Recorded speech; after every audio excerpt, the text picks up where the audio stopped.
What happens when two of Australia's most violent motorcycle gangs decide that one territory isn't big enough for both? When the idea of brotherhood clashes with the reality of gunfire, the glittering skyline of the Gold Coast becomes the backdrop for a war threatening to rip Queensland's criminal underworld apart. October 12, 2020, Pimpama, Gold Coast. The quiet of the evening is shattered by the sound of automatic gunfire. 21 bullets tear through Shane Bowden's BMW as he pulls into his driveway, turning an ordinary evening into an execution. It's the first shot in what would become one of Queensland's most violent turf wars in recent history. But this wasn't just another Bikie killing. It was a declaration of war, one that would pit the International Mongols Motorcycle Club against the expanding empire of the Comancheros, a conflict threatening to spill blood across Southeast Queensland, reshaping the power structure of Australia's outlaw motorcycle scene. The signs of war are everywhere: fire bombings in Windaroo, brutal assaults in shopping centres, drive-by shootings that force families to dive for cover, GPS trackers on vehicles acting like digital death sentences. The violence is becoming more calculated, the weapons deadlier, the surveillance more advanced. This isn't just gang rivalry. It's a full-blown war over one of the most profitable criminal territories in Australia. Southeast Queensland, with its international ports, booming tourism, and drug markets worth hundreds of millions, has become a prize both sides are willing to kill for. On one side, the Mongols, a US-founded gang that absorbed much of the Finks in 2013, creating one of the most powerful Bikie alliances in Australian history. On the other, the Comancheros, Australia's most feared organised crime outfit, expanding north from their Sydney stronghold with ambitions of complete dominance. Caught between them is a territory drenched in blood, marked by executions and shifting lines of power that change with every act of violence.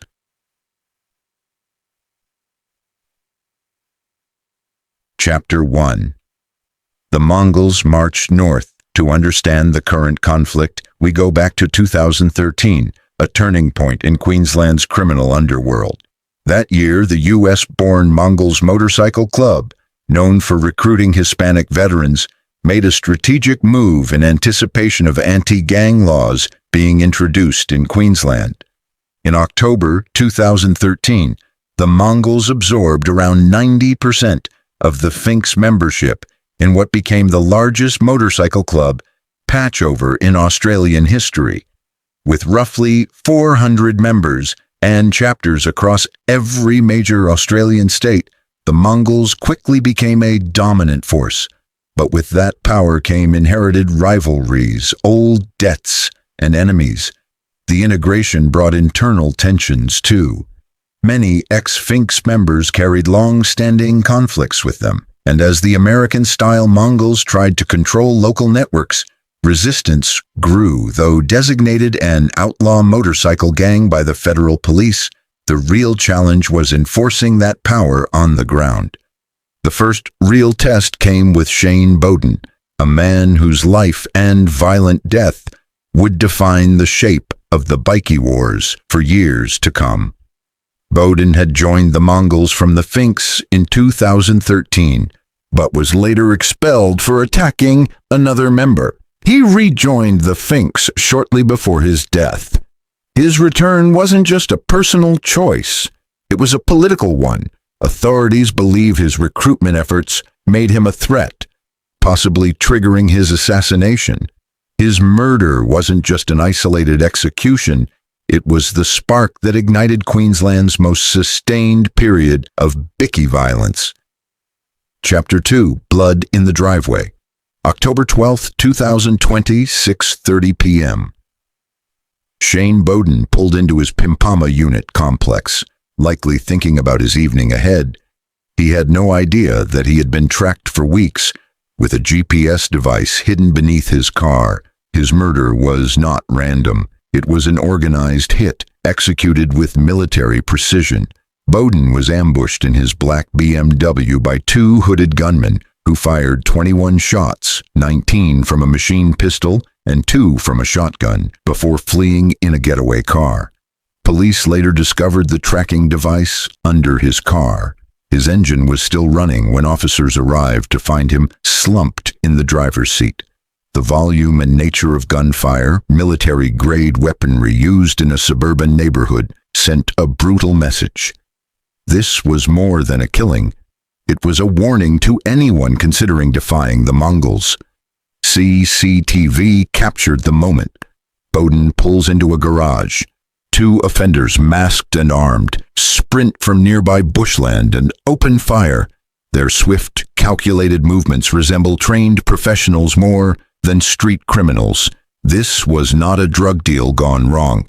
This was an execution. But instead of solving a problem, Bowden's killing lit a fuse, one that would explode into years of bloodshed.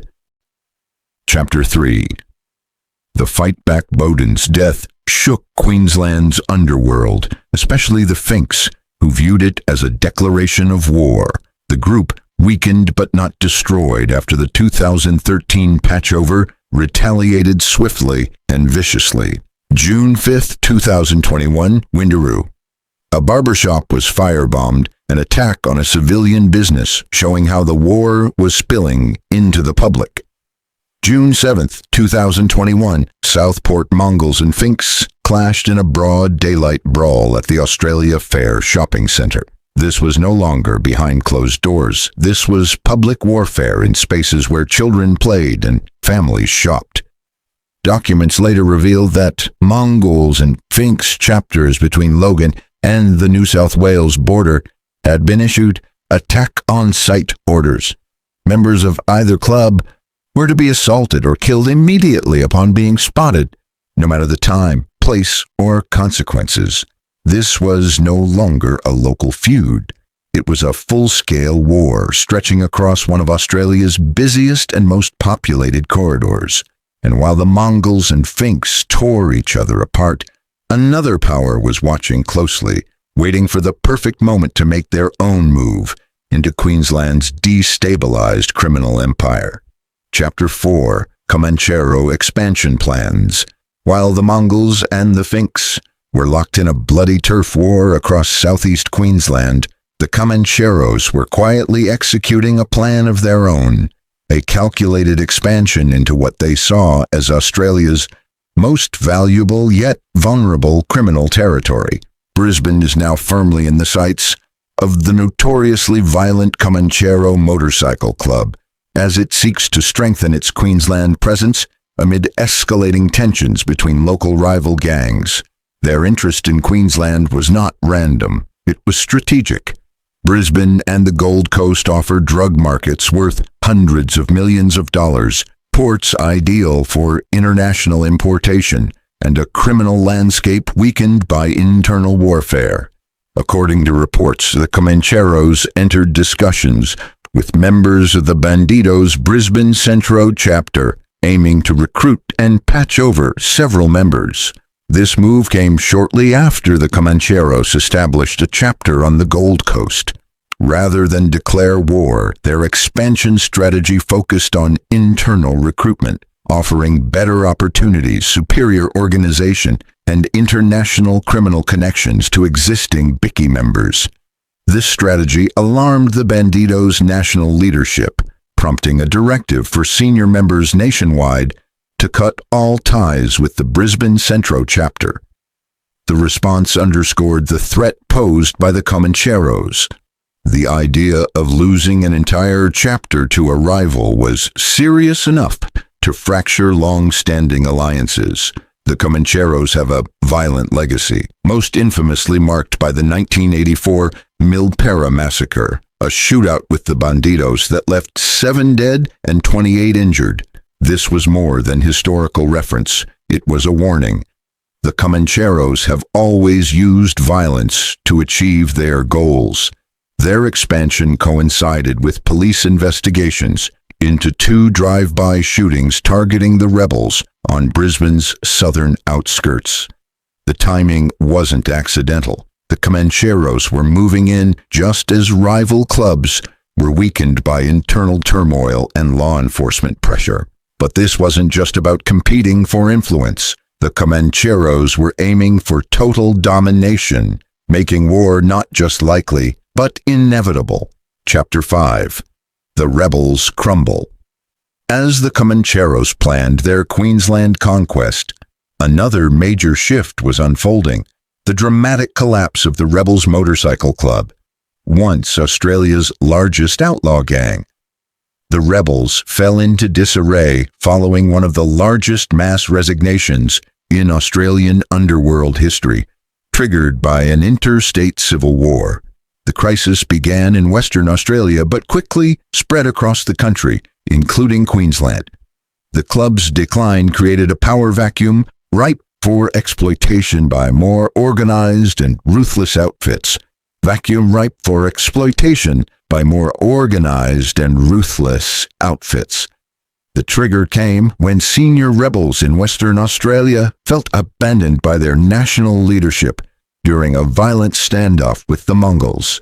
A longtime member, Labrook, quit the club after 25 years, citing a lack of support from National President Unveiling, particularly for jailed members caught in the conflict. The fallout extended far beyond WA. The internal split exposed a deeper pattern. Wherever the Mongols fought, rival clubs were left weakened and vulnerable to Comanchero recruitment.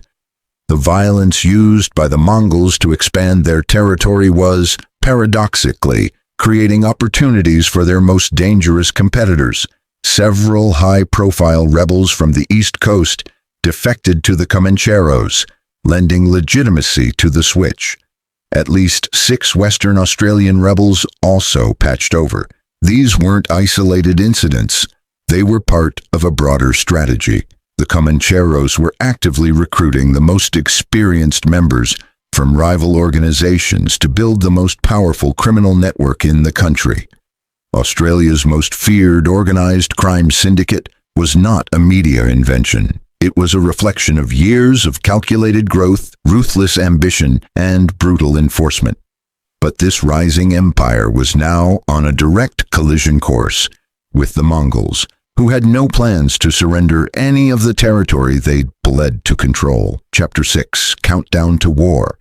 By 2024, all the pieces were in place for the most significant Bikie War Queensland had ever seen. The Mongols controlled much of the Gold Coast through violence and intimidation. The Comancheros, expanding northward with stronger organization and international backing, were now Queensland's most dangerous new player. Traditional clubs like the Finks, Bandidos, and Rebels were weakened by infighting resignations and strategic defections.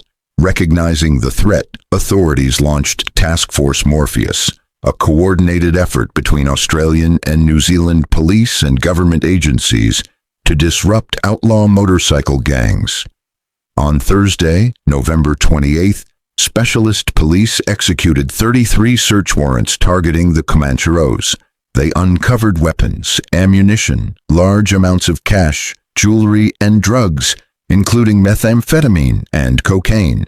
Officers also seized illegal tobacco and vapes, valued at over $1.5 million. The scope of the operation revealed what was truly at stake: not just gang pride, but control over criminal networks worth hundreds of millions annually. Meanwhile, tensions continued to escalate in places like Binley, where the Bandidos and Rebels had both established competing chapters. Police were investigating multiple drive-by shootings, including an incident on February 26th in which a Rebels member's home in Bethania was shot up. A stolen white Mitsubishi Lancer, believed to have been used in the attack, was later found torched. The tactics had become standard: shoot, burn the getaway car, and vanish. But the targets were becoming bolder: residential neighborhoods where innocent families lived. The region was rapidly becoming a war zone, and all that was missing was the spark to ignite open conflict. Chapter 7. The war that's coming southeast. Queensland now stands on the brink of an unprecedented Bikie War. The gangs are better armed, more disciplined, and harder to trace.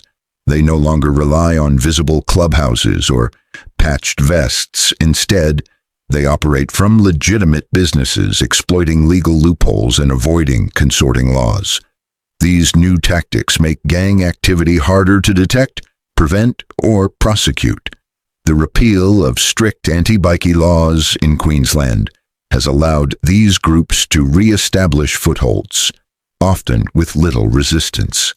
Police have found documents indicating that gangs between Logan and the New South Wales border have been issued attack-on-site orders. These directives authorize the immediate assault or killing of rival gang members, no matter the setting or the potential civilian cost. This means shopping centers, schools, family homes, nowhere will be truly safe. The real danger isn't just the local violence. Both the Mongols and Comancheros have international ties that could bring outside reinforcements and escalate the conflict into a transnational crisis. This is the calm before the storm. The Mongols refuse to give up territory won through bloodshed. The Comancheros see Queensland as their next empire. Weakened traditional clubs are desperate and unpredictable. And all of it started with the assassination of Shane Bowden, a killing that lit the fuse. Between these warring factions lies land worth hundreds of millions, inhabited by everyday people who will suffer the consequences of a war they never asked for. The looming Bikie War in Southeast Queensland isn't a question of if, but when. When the violence begins, it won't be a single shootout like Milpera. It will be a prolonged campaign of assassinations, ambushes, and territorial bloodshed that could drag on for years. The warning signs are already here. The storm is coming.